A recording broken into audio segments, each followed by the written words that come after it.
Thank you. Like Eric said, I've done a little traveling. In 2011, I went to 31 countries, and I'm still married. My wife's in the back.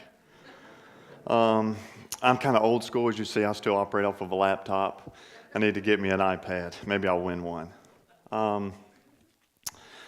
Like Eric said, I'm a licensed private investigator. I dedicate my time to this topic, and when I can, I will pick up cases and kind of bridge the gaps between law enforcement and the private sector.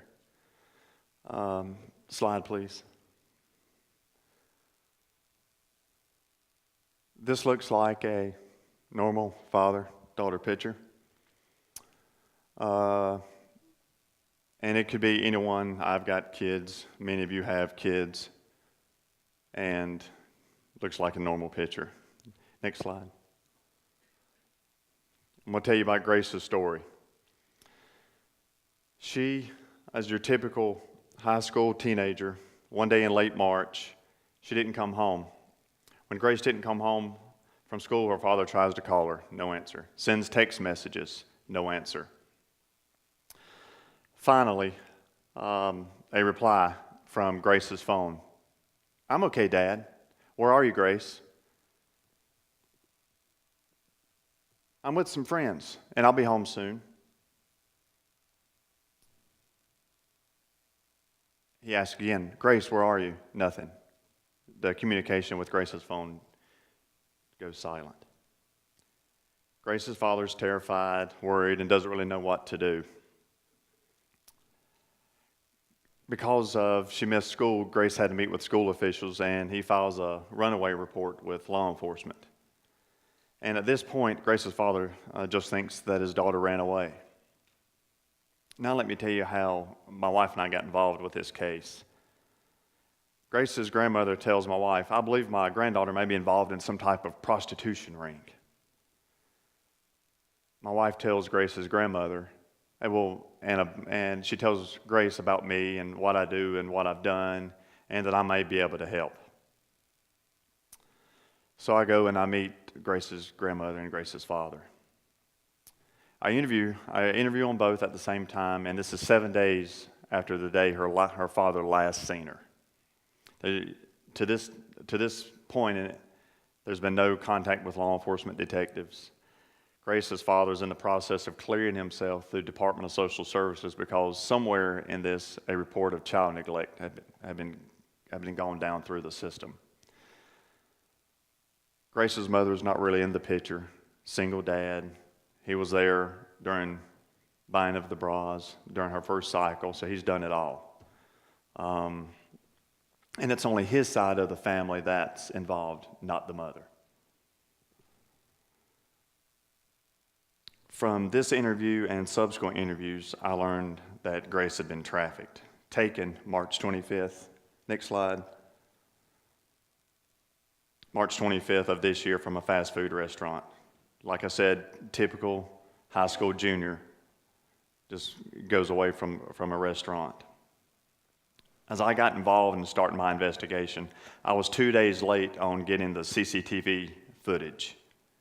2 days late. So time is critical. I get the fast food restaurant's IT people involved to see if they pull the hard drive, everything we can do, and I'm just late. In order of hopes I could get some vehicle information, our law enforcement executives, they know exactly what I'm talking about. That little piece that I could dig deeper into the investigation. About this time, Grace's father's cleared from DSS, and he's devoting his time on dialing his daughter's phone number. I'm able to track Grace through online by her phone. I learned that Grace travels to 5 large cities and 2 states. Grace moves from city to city. I contact SVU detectives in that city and share with them my investigation and my leads. Meanwhile, I'm disseminating the information from law enforcement to the family and back to the SVU detectives in the city that she's in. The trafficker gets stopped.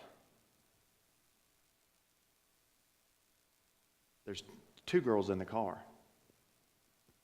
Essentially, she's been rescued. Next slide. Trafficked for 23 days. So I go to the detention center, the jail, and I talk to her. I meet Grace. I learned that she was trafficked for 23 days. She was posted online for sale, which I knew that from my investigation. She was forced to have sex. 15 Johns a day. 15 Johns a day. Average. What does that really look like? Because of her youthfulness, he charged more for her. Let's look about that. Let's look at it in an equation. $100 a visit, 15 Johns, 23 days. What do we get? $34,500. Some paid as much as $220 an hour.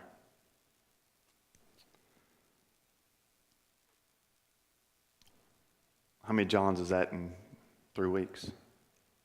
Nearly 350. She receives food, some clothes. She gets her hair done, gets her nails done, gets pedicures to look pretty. A trafficker will take care of their property. That's how they make their money.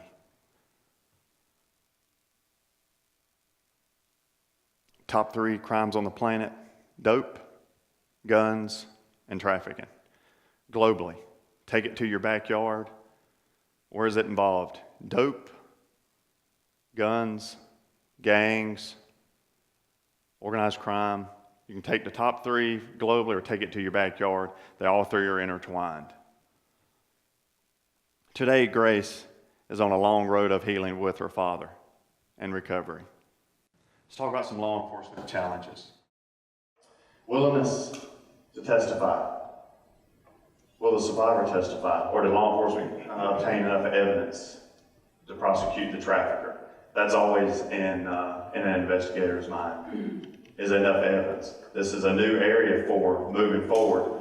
So a young or a new investigator, they're going to want to push it up the chain to the state level, to the Bureau, DHS, Department of Homeland Security, because this is so new. Tell you about Grace and the court system. Grace recently had to go to court, speak to a juvenile court counselor. This made her extremely nervous to the point she didn't want to go. She didn't want to get anybody in trouble. Today, she doesn't even believe that the trafficker done anything wrong. Grace can still hear the trafficker's motto: teamwork makes the dream work. Teamwork makes the dream work. She only wants to feel wanted and pretty. When she said to me, John knocking at the door, she opens it. He says, "Wow, you're much prettier in person than your picture online." That made her feel good.